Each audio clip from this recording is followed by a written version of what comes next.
Hello everybody, part 6. We're getting into the dress rehearsals now. There's the 19th of July, I think that's like a week, just over a week to go. Wake up dozing after only 4 hours, drag on my clothes and scoot up to LH2 to meet Paul McCartney. It's a huge technical setup in the rehearsal studio for what is in effect just 20 seconds of music. But Paul has always been super professional in rehearsing for his performances. I've worked with him 2 or 3 times over the last couple of years, not on any of his live tours, but on a couple of TV appearances and a memorable performance at the White House. They've all been fun, and there is, of course, a certain frisson about being with a real Beatle. Talking to Barry Marshall, Paul's promoter, and some of his crew and the musicians when Paul arrives half an hour later in a smart silver S-Class Mercedes. He looks great, well-groomed, well-dressed, dark trousers, hush-puppyish loafers, cool shirt. "Hey, Pat," he says with a little hug. "We do all the big gigs together now, don't we?" Very friendly and easy, and he plays the tune, The End, with which our show will finish, while I sit on a roadbox in the huge and empty space. Then there is the encore of Hey Jude that will play after the broadcast goes off air. How many times has he done this song, I think, but he still jumps up on the breakdown, comes to the front of the stage and does his all-army wavy, thumbs-uppy moves to get all the non-existent audience to sing along with him. Agent Barry sits on the roadbox, nods his head and smiles along like it's the first time he's heard it.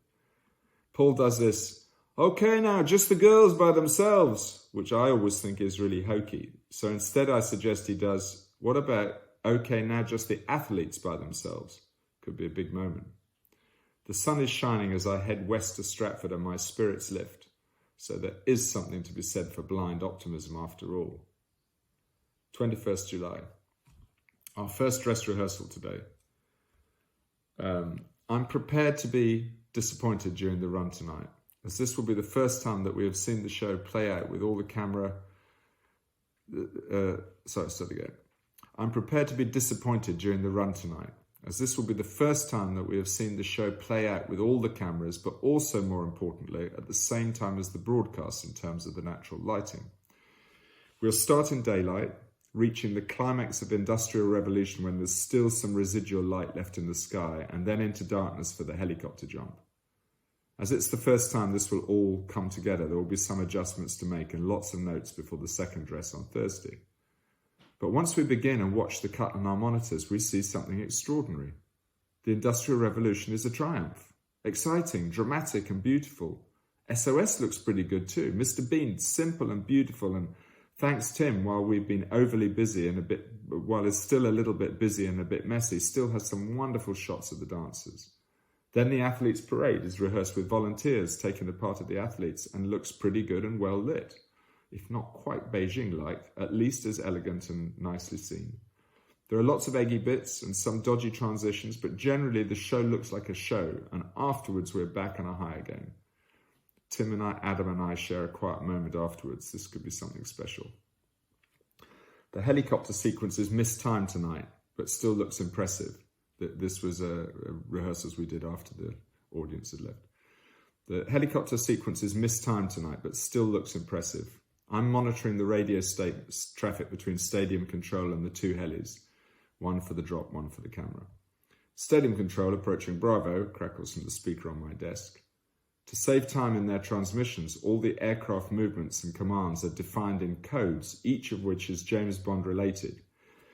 "Stadium Control to Tango Charlie 5, report Thunderball overhead," murmurs the calm and collected Dawn 2 stories below us, and then a crackle as a reply comes from 1,000 feet above. "Thunderball! Thunderball!" We're in position, and then "James Bond!" after the jump. Once the parachutists are out of the helicopter and Mark peels away, he gives the final transmission. Shaken, but not stirred. Terrific stuff. I get away by 3 a.m, an early night, and scoot home feeling pretty good. Perhaps it might even be great, I think, as I snuggle down into bed as the water laps outside the cabin. 22nd July. Chat with Seb Coe and Hamish outside the control room. Sebastian Coe was the person who ran the Olympic Games in England, a politician. Hamish asks Seb how his life has been over the last few months. "Surreal," he replies as if in surprise, "as you might imagine." I ask him what he thought about last night's run. I really liked it, he tells us. But to get another view, on the way home, I talked to my special branch guys about it, what they thought, and they were all completely knocked out. They had their points, of course, but generally they thought it was terrific, and I can't believe that everyone else won't agree with them. I'm feeling really good about it. And of course, there's still the big Simon Cowell moment to come, I tell him deadpan. That's bound to surprise people. Look of horror passes over his face, and then Hamish starts to laugh, and Seb joins him in relief. Lots more notes, lots more changes, but all moving forward to a good place. Still feeling a little uneasy about the protocol moments, which we haven't really run yet, and which in the end are the only ones that really matter to the IOC. That's the entrance of the head of state, the entrance of the athletes, the lighting of the torch, the Olympic oaths from the judge, an athlete and a coach, and the entrance of the Olympic flag and the speeches. So these are all the protocol moments which our show is great and we think it's the most important thing, but to the IOC, that's the stuff that has to be done perfectly. 23rd July, second dress rehearsal with an audience made up of low-cog volunteers. Unlike the first dress, which was for the families of the performers and therefore not a complete surprise in terms of the content, this is our first chance to gauge the reaction of a proper audience, one who knows absolutely nothing about our show. The sun shines for the first time in weeks. The floor of the stadium has been cleaned up now with no boxes or cables and building materials lying around, and it now feels like a proper stage. There's a real buzz in the stadium when Danny comes out to talk to the audience before the show, and he's gracious and humble and confident all at the same time. When he asks that they all try to save the surprise, he says, do feel free to take photos and video on your phones, but just do us a favour and don't post them until after Sunday. Thanks. There's a huge cheer from the crowd. There's some real dignity in their reaction after the cheap and mean press who have spent the last few weeks deliberately leaking things about all the shows. And I have to tell you that of the 70,000 people who were there and the 50,000 on the first dress, not one image was posted. Pretty great. Somehow I feel less than happy though. Now that there's a proper shape to the show, I'm much more aware of the flaws. Levels are out of kilter, we miss catching certain bits of the action, and worst of all, we get some of the protocol moments wrong, missing the entrance of the Queen completely, finding shadows across the Olympic flag, bad reflections off the podium when Seb Coe and Jacques Rogue made their opening speeches. Sure enough, there's an email from the IOC Ceremonies Committee immediately after the run saying we've missed lots of stuff on the lighting that we must be ready by Monday. Polite, but threatening. 24th. McCartney in this afternoon for his first sound check. He's relaxed and confident, and as the sun comes up for only the second time in weeks, he finishes the technical stuff and gives an impromptu concert for the stagehands, everyone dancing on the pitch as he sings Hey Jude. Nearly our last night here, suddenly aware of the fact that whatever we do tonight and tomorrow night in terms of programming is what will end up on the television on Sunday night. Finish at 5 o'clock, but discover my scooter's been broken into and the helmet's stolen. Walk exhausted for half an hour to cross the site and make my way to Stratford, where I catch a taxi home as dawn breaks.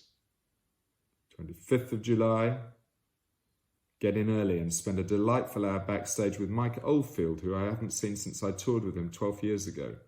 He's going to be playing Tubular Bells during the dove scene, the flying dove scene. He's tanned and relaxed and still has that slightly bemused air about him, which puts him in some sort of parallel universe. But he's clearly thrilled to be part of this, although he appears very nervous. Last dress rehearsal, this time with a smaller invited audience of just 10,000 people. We start, the first scene is a complete triumph. Second scene too. The orchestra section looks great. Even Thanks Tim, bit dark, still looks exciting. Akram Khan is a beautiful ballet of light and movement. The protocol moments much better, although some odd reflections on the lectern. Everything else good. If we had broadcast that show, I'd be happy. We work till late, but float home on a high. 26th July, day before the show. Lovely to wake up with Lucy and have coffee together in the sunshine. Then a swim in Craig's pool on the deck of his Dutch barge. Our next door neighbour had a tiny little swimming pool in his Dutch barge. Beautiful morning. and then breakfast at the brasserie on the Fulham Road. Last McCartney rehearsal in the evening. I tell him that 3 of our follow spot operators are volunteers from LIPA, Liverpool Institute of Performing Arts, the arts college that Paul set up some years ago in Liverpool, and that the volunteers are missing their graduation to be here tonight for the last rehearsal. He gives them a shout out by name over the mic afterwards, after the number finishes, and of course they're all thrilled. We rush to finish everything in time, making lots of additions at the last minute that we won't see in real time or with the cast on stage until the show on Sunday. Really dangerous to do this, and again, something we wouldn't hope.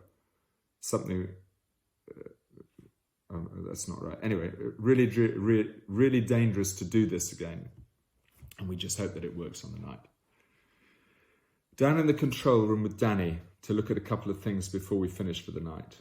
It's past midnight now and all his team have left, so there's no one else around. For the first time since the project started, he looks absolutely shattered and exhausted. It's as if he had somehow timed this to the very last minute, eking out his energy and his spirit to get him to the finishing line. Now, with just 12 hours to go, he's empty, and it's touching to witness the moment firsthand, just the 2 of us alone, looking out of the window at the majestic space, this cauldron of creativity, our home for the last year, knowing that we've done all that we can possibly do. When I put my hand on his shoulder to say goodbye, it's as close a moment as we've had since we first met. It was a great guy, Danny. I can't say enough about him. I mean, I think he was hugely brave to take the thing on the first place. After Beijing, which was the kind of greatest show that's ever been, having to deal with the bureaucracy and having to produce something that was so great, coming up with the imagination to do all these things, finding just the right balance between not being overly political but being socially responsible, and then just keeping up the whole time, never losing his cool, never saw him lose his cool the whole time. And what a marvellous thing that it turned out. Well, it did turn out great, but you'll hear about that tomorrow, last one.